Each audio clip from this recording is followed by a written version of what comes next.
naman po yung mga bakla at tomboy, kasalanan po ba na maging ganon sila? Alam nyo, parang mahirap sagutin ang tanong na ito kasi may mga naging kasama din tayo sa simbahan na ganito ang struggle. Pero sagutin natin ito ng may pagmamahal. Alam nyo, isa ito sa pinakamainit na tanong ngayon.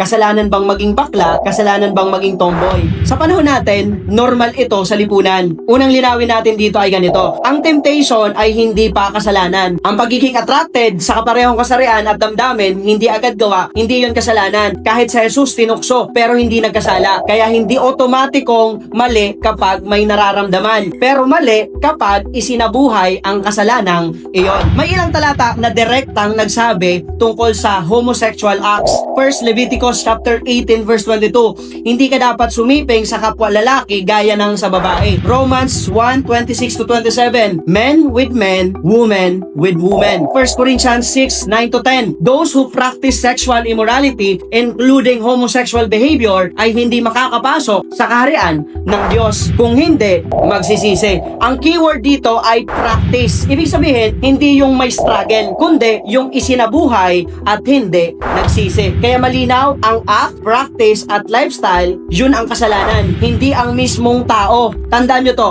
hindi galit ang Diyos sa mga LGBTQ, pero ayaw niya ang kasalanan. Mahal ng Diyos ang lahat. Bakla, tomboy, straight, lalaki, babae, walang exempt sa pag-ibig ng Diyos.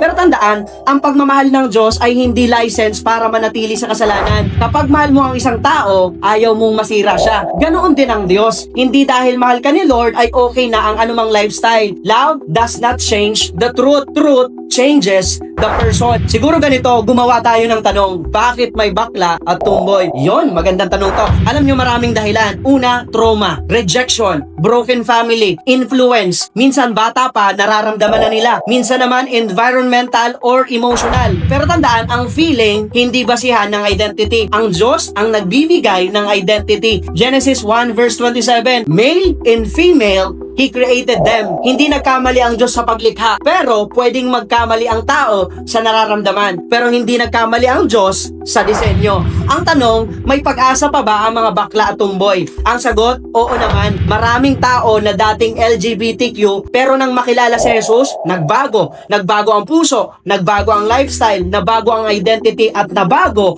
ang direksyon ng kanilang buhay. 1 Corinthians 6 verse 11. But you were washed, sanctified, justified in Christ. May nakalipas sila, pero binago ng Diyos. Ang Diyos ay hindi lamang nagpapatawad, nagpapalakas din siya para magbago. Kapatid, kung ikaw ay bakla or tomboy, mahal ka ni Lord. Hindi ka niya tinatapon, hindi ka niya tinakwil, pero mahal ka niya hindi para i-affirm ang kasalanan mo, kundi para ilabas ka mula sa kasalanan. Ang tanong ay hindi sino ako, kundi sino ang gagawin kong Panginoon? Ang feelings ko ba or ang Diyos? At kapag si Jesus ang sinunod mo, doon magsisimula ang tunay na kalayaan na hinahanap mo.